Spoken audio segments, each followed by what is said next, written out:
700,000 working men and women and families in this country. We saw significant job growth in most sectors of our economy, and it's clear that the national vaccine program is not only saving lives, but it's enabling more people to get back to work. Relief checks and expanded unemployment benefits are not only putting food on the table, they're also stimulating our local economy. The supports that are being put in place for rent, mortgages, child care, schools, small businesses, and emergency paid leave are giving workers the security they need to hold on and start planning for a better future. The American Rescue Plan certainly has had positive effects across our economy, laying down the foundation for continued recovery. At the same time, over 8 million jobs that existed a year ago today are yet to return. Millions of people in this country are still hurting, and disparities within the workforce continues to be a major concern. The African American unemployment rate in March was 9.6%. The Hispanic rate was 7.9%, compared to the 5.4% for whites. In addition, barriers to the labor force participation for women continue to be a problem that has been exposed and exacerbated during this pandemic. We must continue to address the fact that working people and communities already suffering the most from inequality were hit the hardest during the COVID illness and job loss. That's why American Jobs Plan proposed by President Biden this week is so vital to our future. It tackles each of these issues head-on with bold action. The plan offers a necessary path forward towards sustainable economic growth that is robust, competitive, and inclusive. As a former mayor, as Jen mentioned, as a former mayor, I know all about infrastructure needs. This plan would move us into the 21st century and to the forefront of the world in transportation, in clean energy, in high-speed internet, and would create millions of good jobs all across the United States. A report issued by Georgetown University's Center on Education and Workforce found that the American Job Plan would create over 8 million jobs for people with just a high school diploma alone. It would increase the share of infrastructure jobs from 11% to 14% of the jobs in this country. Reviving the blue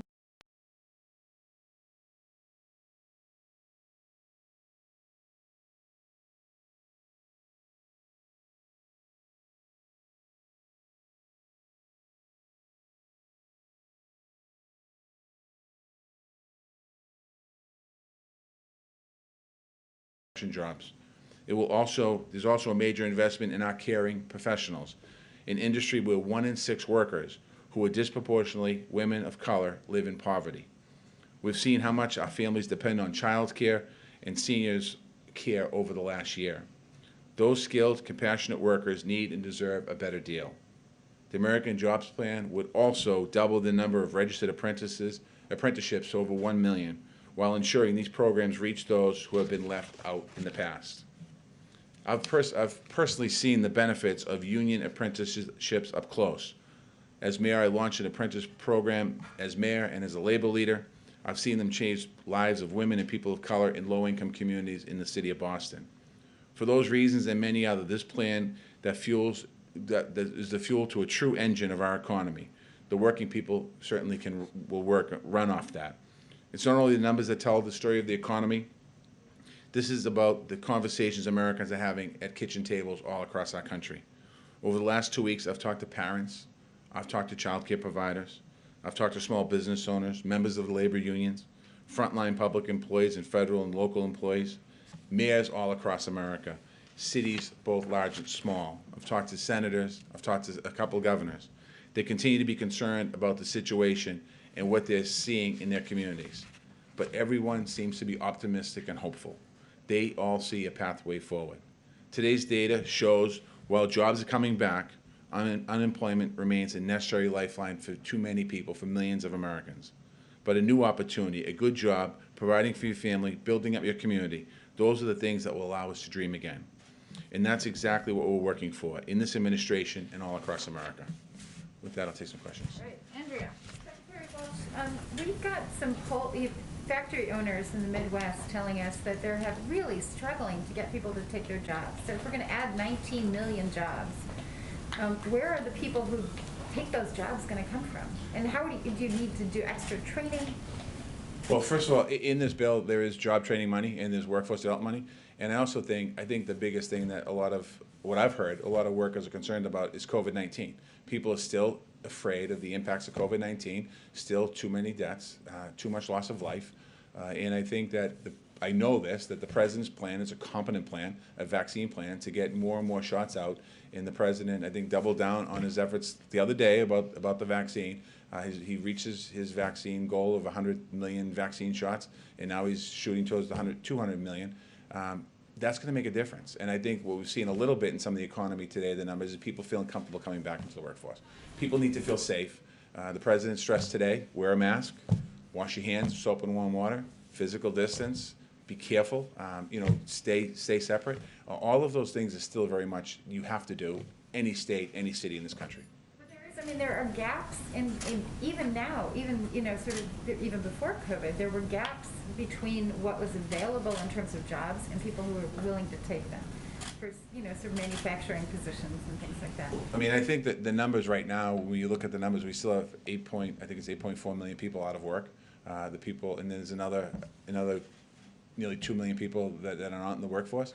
Again, I think it comes down to safety. I think it comes down to fear. Even within the Department of Labor, a lot of conversations I've had with the employees of the Department of Labor asking us, when do we come back? What are the safety precautions going to be put in place? We're not bringing people back right now. I think that as mayor of the city of Boston, I heard it every day. People want companies and people want people to come back into work, but people are still fearful. I think as we get through the next couple of weeks here, I think that will shift and change. I think as people get vaccinated, as more and more people continue to get vaccinated, I think you'll see more and more people want to come back into the workforce. What will the impact on these travel changes that are taking place? The CDC is saying those who are fully vaccinated can travel. Obviously, hospitality, travel, entertainment have been big sectors that have suffered a great deal. What do you see as the sort of comeback arc, time-wise, for those areas of the economy to have employment coming back? Again, that's a great question. I think that, again, it comes back to people feeling safe and comfortable. I don't mean to keep going back to being the mayor of Boston, but one of our major industries is tourism. We haven't held a convention at the convention center in Boston for over a year. My office overlooked Faneuil Hall. There'd be a day like today, there'd be thousands of people shopping in Faneuil Hall. If I were in my old office today looking out the window, I'd probably see half a dozen. Again, I think the more that we can get the vaccine out to people, the more we can get shots in people's arms, the more that we can control the virus and eliminate the virus. That is going to be key. I mean, I can't stress, and I know President Biden said it today, I can't stress the fact enough of wearing a mask. There are people that won't wear a mask. Well, wear a mask for the people around you, making sure that you're being safe and getting tested. All of those things are so important to moving us forward. The hospitality industry had a pretty good day today. When you look at the numbers show that. A lot of our restaurants are starting to reopen and open across the country, but they're not there yet. So we need to do everything we can within our power to combat this virus and beat this virus back. If we truly want a full recovery, and it's great to see more and more people traveling, but there's many more people that just won't get on the plane right now. Even with the vaccine, they're worried. So we just have to continue to educate and continue to fight this virus back. Nancy? Thank you, Mr. Secretary. As you know, the $15 an hour minimum wage fell out of the COVID relief bill. Is it your expectation that will be part of phase 2 of the infrastructure and jobs plan? Well, I think, the president's been very clear. He is very supportive, as I am, of raising the minimum wage. And I think that we will continue to work till we get a vehicle that we can have a debate and a vote on the minimum wage. I think that the minimum wage is really, when you look at the aspects of today's plan, one of the areas that we saw a lot of growth was in low-skilled, mostly a lot of high school dropouts that came into the workforce, low-waged earners. Minimum wage changes that dynamic. Those same workers coming back having a minimum wage raises their wages, which actually put more money back into the economy. So that's something that I know the president's focused on, I'm focused on as Secretary of Labor, and I know there's other members of the administration going to be focused on that as well. But you haven't decided whether that'll be part of phase 2. That's a conversation I'll have to have with the president. And then on today's job numbers, one of the things we noticed was that the unemployment rate for Asian Americans went up almost a full percentage point, even though those numbers dropped for almost every other demographic group, or at least stayed the same. Do you know why that? No, that came up in the conversation in my briefing this morning, so they're still diving in to try and figure out what that's all about, so we'll get some information on you. We didn't have the information today. They're trying, because it seems a little, everyone brought that number kind of jumped out, everyone saying there's something not right here. Thank you. Jen? On the infrastructure plan, to what extent should union jobs be prioritized in that infrastructure plan? I think in a lot of ways, I mean, a lot of those jobs will be union jobs. I think that it's important, though, that to make sure that those jobs that are inside this bill, whether it's road and bridges, whether it's water upgrading, whether it's VA, all of those construction jobs, if you will, I think it's really important that there's good wages with those jobs. The president, and I believe in collective bargaining. The president believes in collective bargaining. So certainly support having higher wages there. Again, I mean, we'll have to see where this bill ends up and what's actually in the bill, but we believe in it in those areas. The building trades actually support this this part of legislation because it's about infrastructure, it's about building roads and bridges and all the other things that are going to be here. So, you know, I think it's important to have obviously make this part of the bill is certainly one of those that creates entry points into the middle class for people. And then on addressing income inequality, is the labor department going to do anything different as far as gauging numbers? Are you planning to change the way you count, change the data for people? So today was my first jobs day, and I had my first briefing at 8 o'clock this morning, and I had a quick briefing yesterday, but not about the numbers today. And one of the things that I did bring up in the conversation was about women who've been pushed out of the workforce. 2 million women have been pushed out of the workforce during COVID.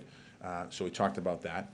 As mayor, dealing with inequality, women's inequality when it comes to getting paid what a man makes, and then looking what a white woman compared to a woman of color, to a Latino. So I brought that up today.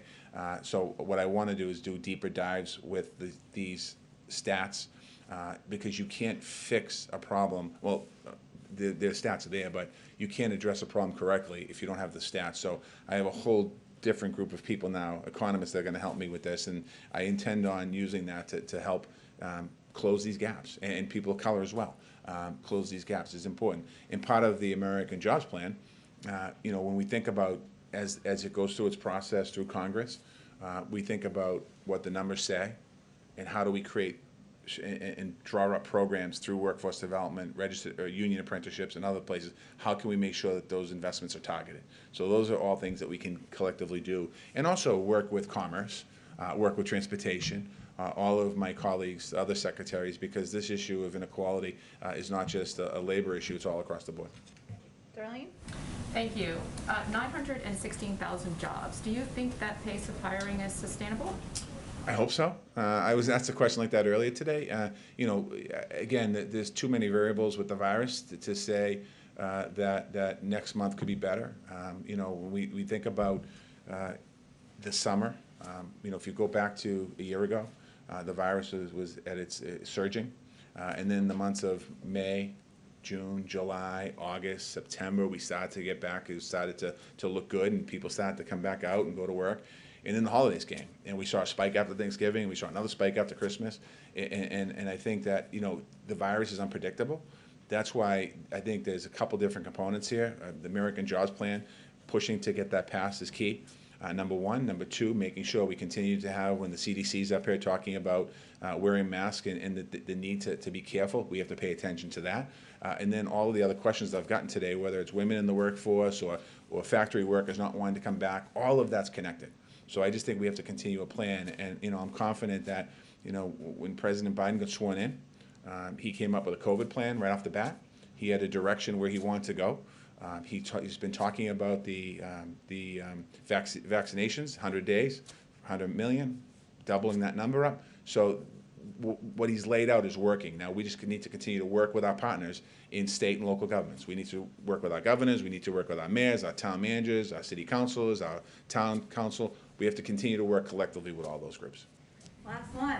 Thanks. I appreciate it. Mr. Secretary, the president just spoke about his concern for people that have been long-term unemployed, you know, over 27, 30 weeks. We know that right now that's such a big proportion of people that are out of work. Is there anything you can do, any specific efforts underway to help people who are experiencing long-term unemployment? Yeah, I think you know, the American Rescue Plan addresses some of that, and right now, again, this is my second week here. I've had some conversations with our workforce development folks to think about how can we make some targeted investments in some places. Some of those folks, for example, like you have restaurants around the country that people worked with them, they've gone out of business because of COVID, because they lost their business. Some of those folks might not want to go back into that industry. So how do we, and some of those folks are probably the people the president was talking about today, how do we find those folks, get them trained into other opportunities and other skills that they can take advantage of jobs that are here today? I think that's one of the things we have to do. And do you support the push by Amazon workers in Alabama to unionize? You know, I support everyone's right to collectively bargain. I think we're all kind of waiting to see what the result of that election is, but I certainly believe everyone, as the president does, everyone should have the right to join a union if they choose. Thank you, Secretary. Right. Thank you, everyone. You've been waiting to say that. I did tell him next time he comes back he won't get as nice of an introduction, so he's prepared for that. Just a couple of items for all of you at the top.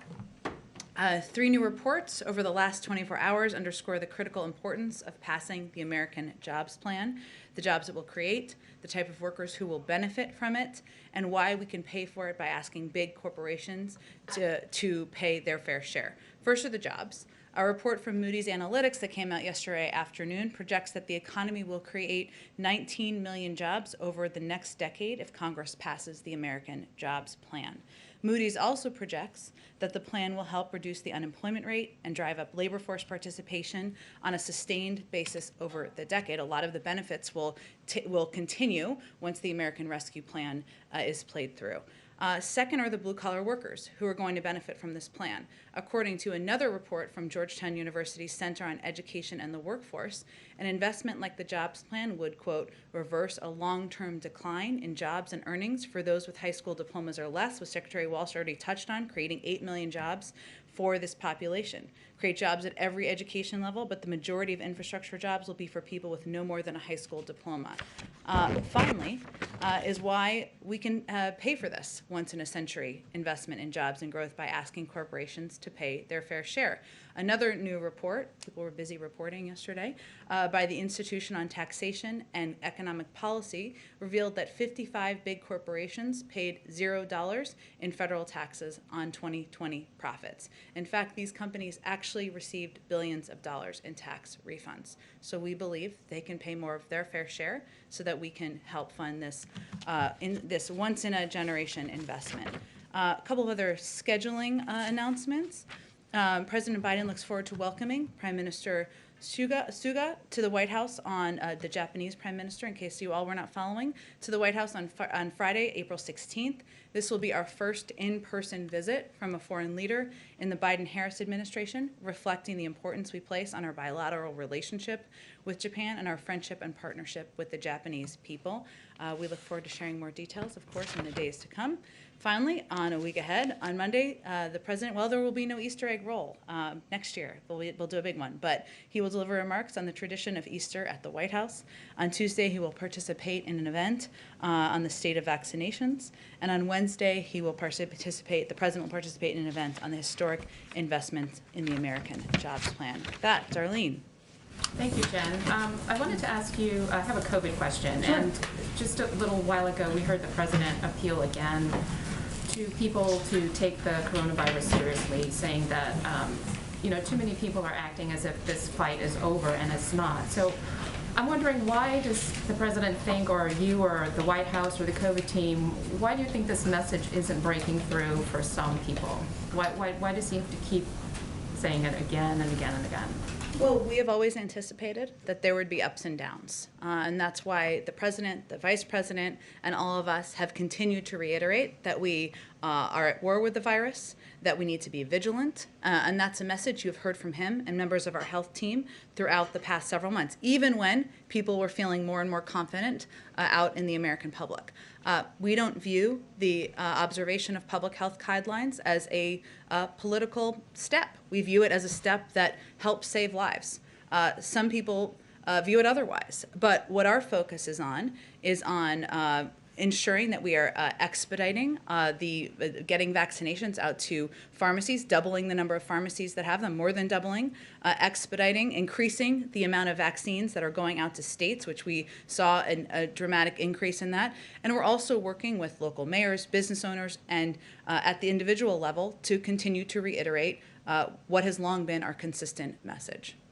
Is that message that it's too early to celebrate? I mean, how often or how much of that is part of the public education messaging? There are some PSAs that the administration is doing.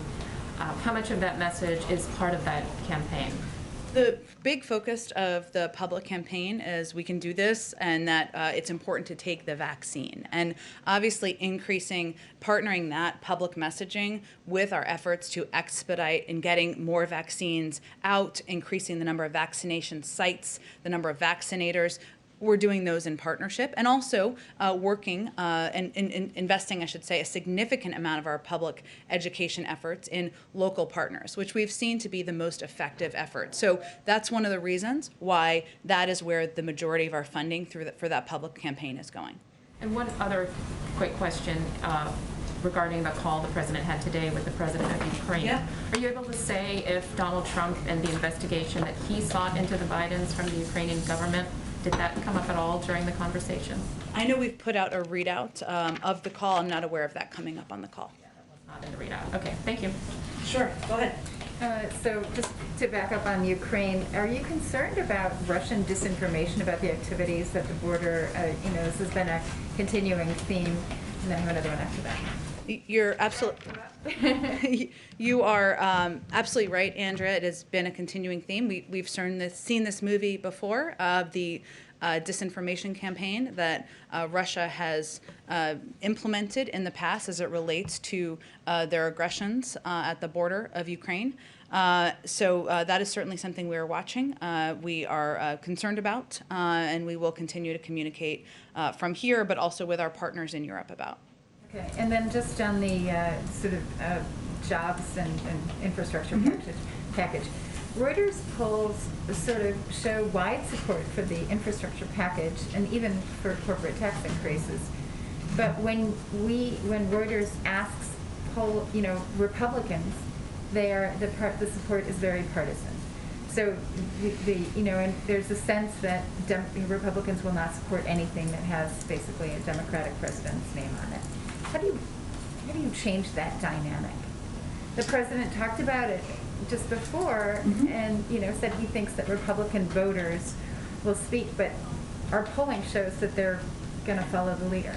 Well, I haven't looked at your particular polling, but consistently in polling, we've seen about 80% of the public believes we need to invest in our infrastructure across the country, and that is long outdated. And the president doesn't believe that's a political issue, whether it's roads, railways, bridges, access to broadband. Access to broadband is an issue that is certainly the case, a challenge, I should say, in inner cities and lower income communities, but is also an issue across rural America, many parts of the country that are redder in the political sense and have more predominantly Republican populations. I think what our focus is going to be on is continuing to communicate the different components of this package and how it's going to specifically help the American people. We don't see it as a politically charged package or as a partisan package. And most polls you look at, when you look at the components of it, as you alluded to, agree, are consistent with that. So that's what our focus will be on. We just announced it 2 days ago. So. Just real quick on another foreign policy one. So in Geneva, in Vienna now, there's this discussion about having U.S. and Iranian negotiators are to be in Vienna at the same time, but not meeting directly. Right. Can you say a word about what you expect to come out of that shuttle diplomacy and how soon you think you could actually sit down at the table together with the Iranians? Sure. Well, for people who haven't been following it as closely as you, let me catch you up. We've agreed to participate in talks with our European, Russian, and Chinese partners to identify the issues involved in a mutual return to compliance with the JCPOA with Iran. This is a welcome and potentially constructive early step, even if the diplomatic road ahead may be long, as it was during the first negotiations around the JCPOA. We are very clear-eyed about the hurdles that remain.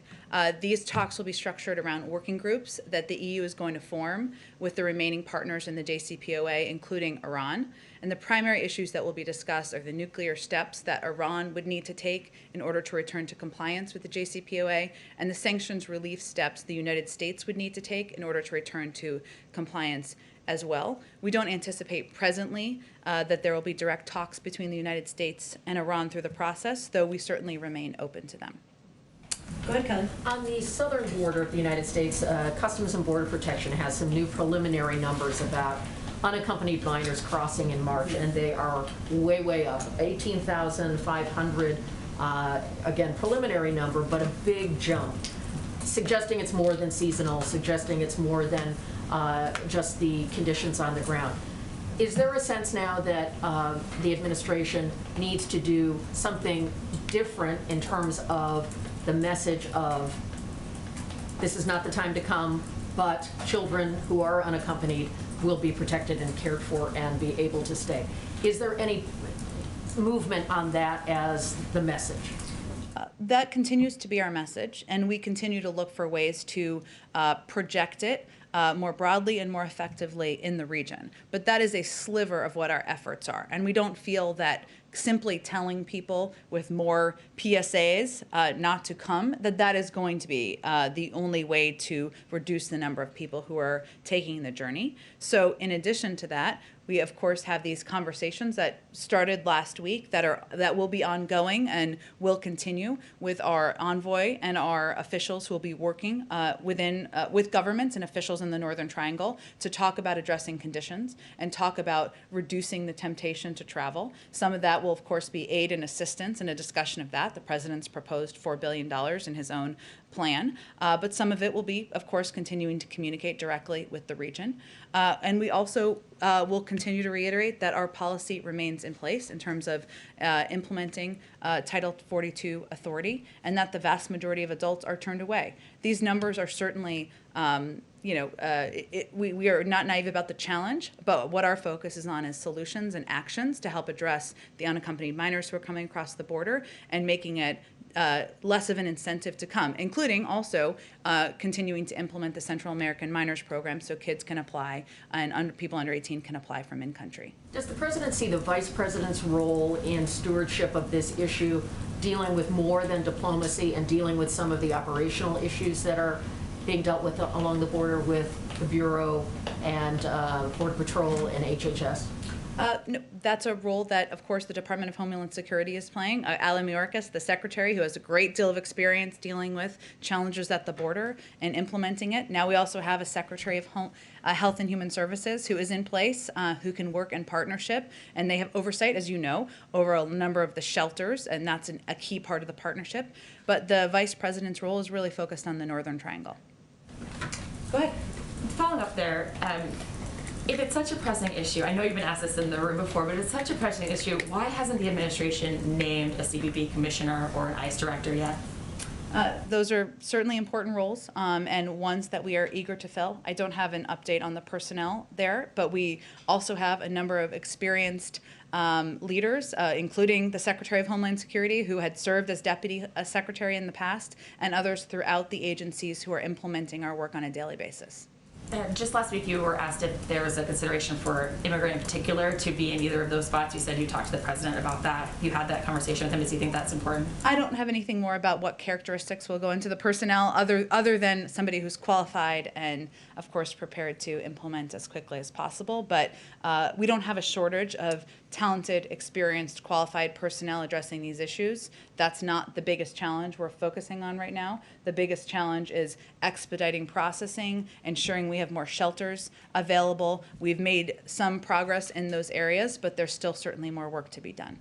Can I ask you too quickly just on the Georgia law? I had a conversation with the lawyer for Representative Cannon, who was arrested there outside Governor Kemp's office, and he said over and over he thought the Justice Department needed to get involved in what was going on in Georgia. The president last week said that the Justice Department was looking into its options, that he was looking into options. Can you update us on whether if there's anything to update us on, Justice Department looking into options to get There involved? just wouldn't be from here. It's an independent Justice Department, so I would certainly refer to them on any plans they have.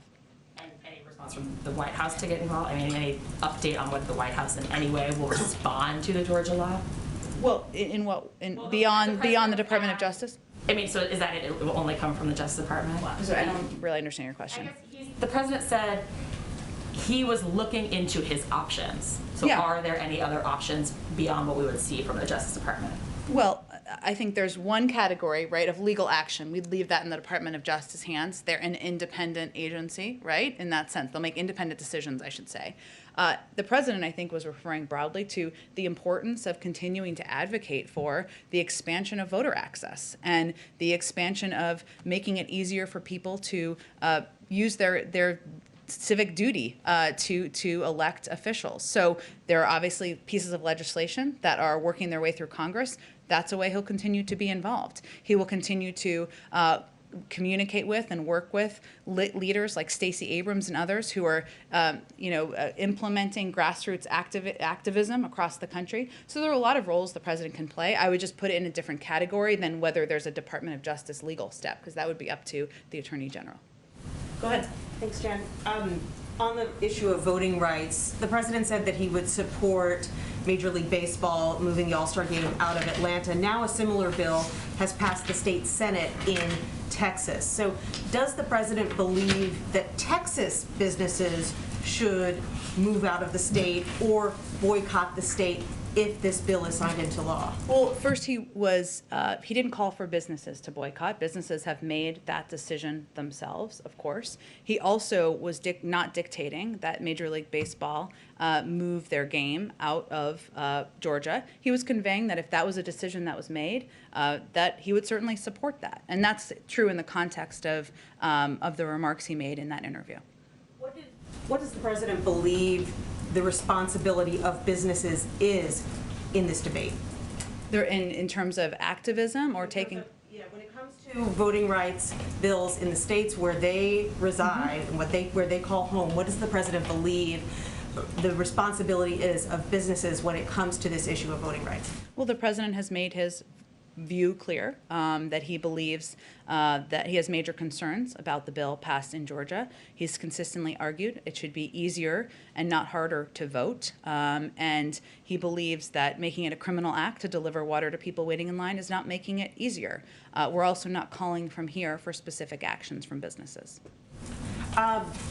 Can you tell us a little bit more? The president said this morning that his infrastructure plan would create 19 million jobs. Can you explain a little bit more about how the White House came up with that figure? It's not our figure. It's actually a figure by Moody's. And then on another subject, is the president aware of the reporting and the investigation into Congressman Matt Gaetz, and does he believe that the congressman should resign? I don't think we have any further comment. I'd refer you to the legal authorities on that. Go ahead. Can I ask you about the funding and the rescue plan for Medicaid expansion, specifically whether the administration is reaching out to the dozen states that have not expanded to encourage them to take that funding, and how flexible you're likely to be on any waiver requests for things like adding health savings accounts or work incentives that some states say that would have to be included in order for them to expand? It's a great question. Obviously, the president is certainly supportive of and an advocate for states expanding Medicaid, access to Medicaid. He thinks it's a way to ensure more people are covered in states and have access to affordable health care. But in terms of flexibility, I'll have to talk to Jean, who I want to get in here and talk to you guys soon, too, about any specifics there about those discussions with states. But are you doing anything in terms of reaching out to them, any outreach campaigns in general, aside from whether you're talking specifics about waivers yet, but yeah. just doing anything, you're doing a lot of outreach on the other components of the ACA and the rescue plan in terms of educational campaigns. Is there anything going on specifically on the Medicaid expansion? We're in touch with leaders and governors about all components of the implementation, and that's something, and I just referenced Gene because he's overseeing that effort. Go ahead. Thanks, Jen. On Russia again and the international payment system, is the White House still seriously considering disconnecting them from that payment system, that SWIFT system? Is that still a live round? Let me see, Jen, if I have anything specifically on this. I know we've talked about this a little bit in the past. I don't know if I have anything new on this. I'm happy to talk to our national security team and see if we have a specific. Great. And then is there any update on the budget preview document that the White House was talking about putting out? We expect it to be soon, but not today or this weekend. So rest easy. Okay, thank you. Go ahead.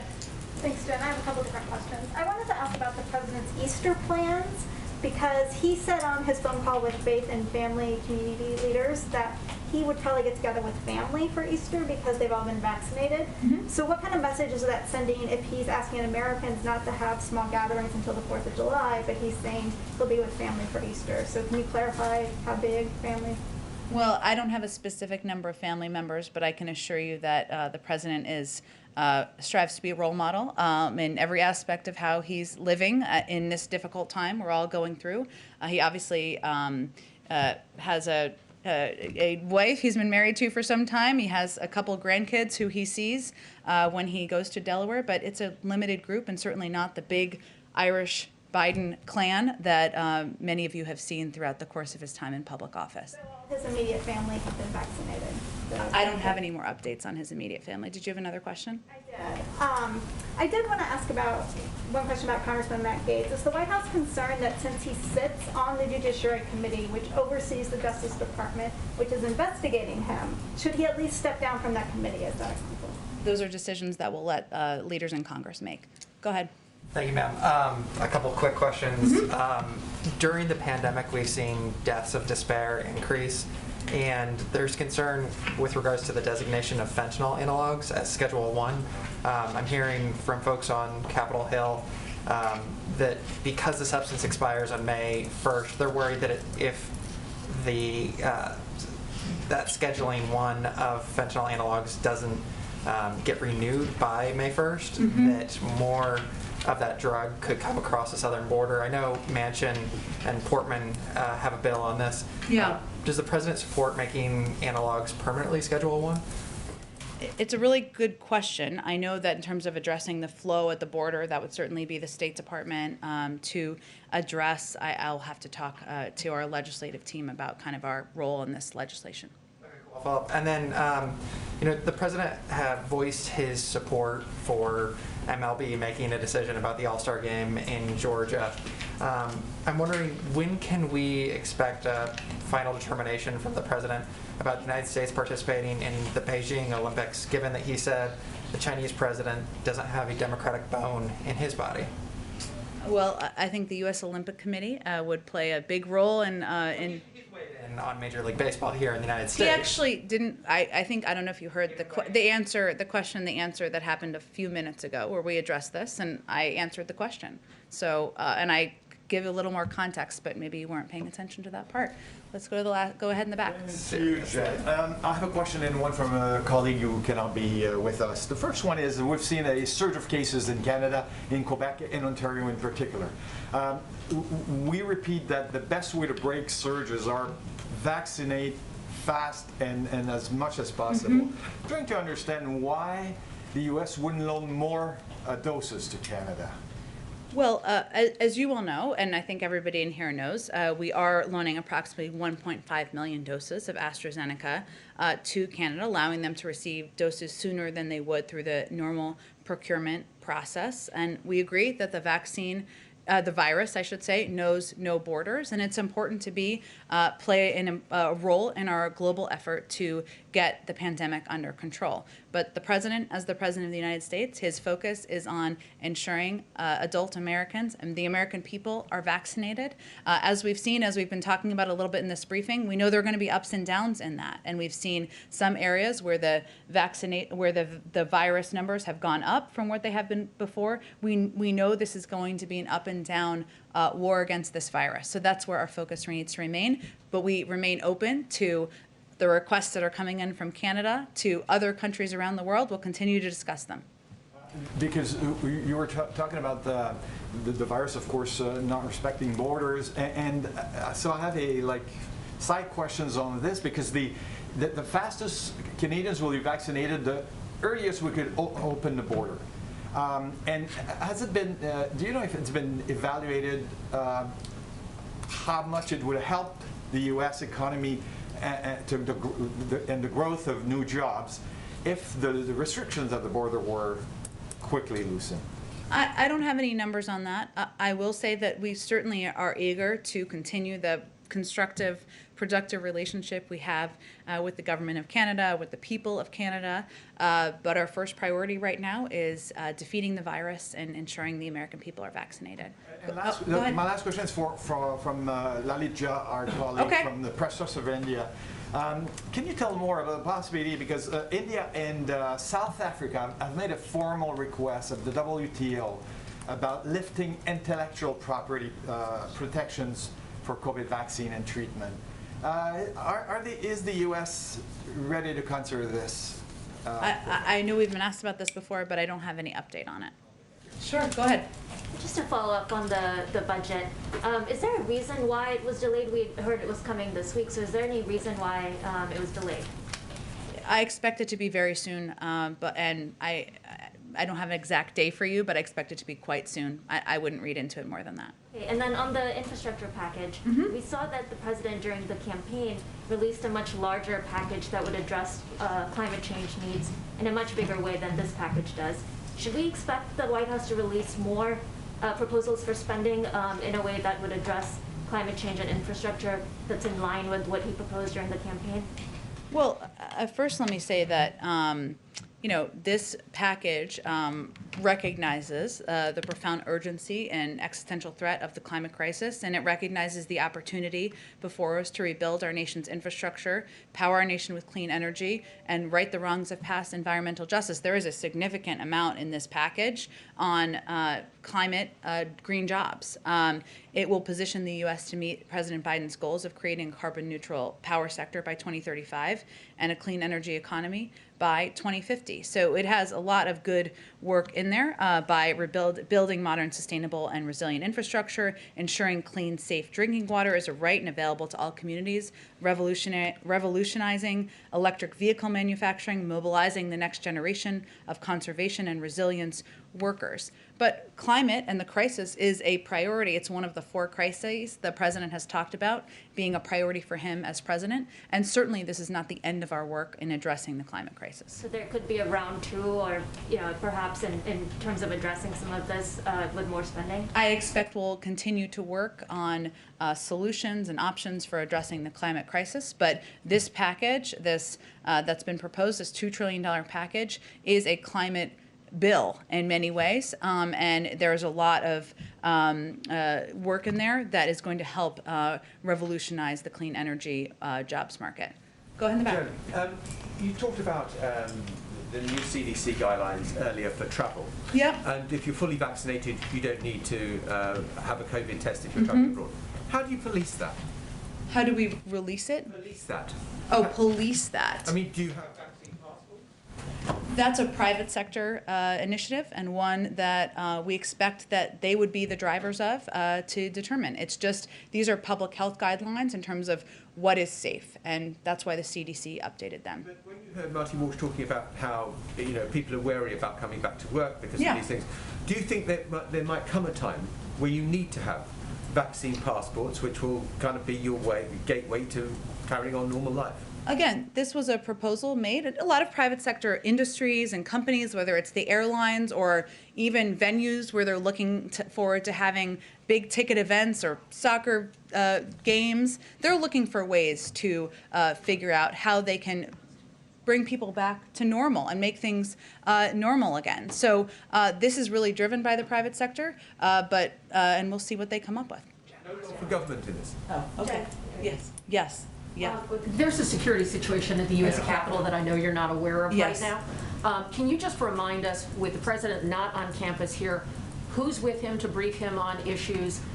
There's a lockdown going on right now. There are reports of gunfire. That's all I know from sitting here. But can you just remind us of, when the president's not here, how he's informed of these things? Absolutely. I'm obviously not aware, as Kelly acknowledged, of the situation at the Capitol. The President of the United States always travels with a national security rep, of course, with somebody who serves as essentially an acting chief of staff, typically a member of the press team who travels regularly to kind of reconstruct the team that's around him in the White House. And there have been some changes to the perimeter outside here, with the vice president no longer in residence at the Blair House. Anyone aware if there's any change in posture to the security here at the White House? For currently, in response to the events right now, I don't have any update, but we will venture to get one for you should there be an impact. Thanks, everyone. Jen, would you come back out to brief us? Yeah, absolutely. Absolutely. Thanks, everyone. Can you let us know who's with them, if possible? I can. Thank you Yep, so much. I certainly can. Thank you. Thank you. Appreciate it.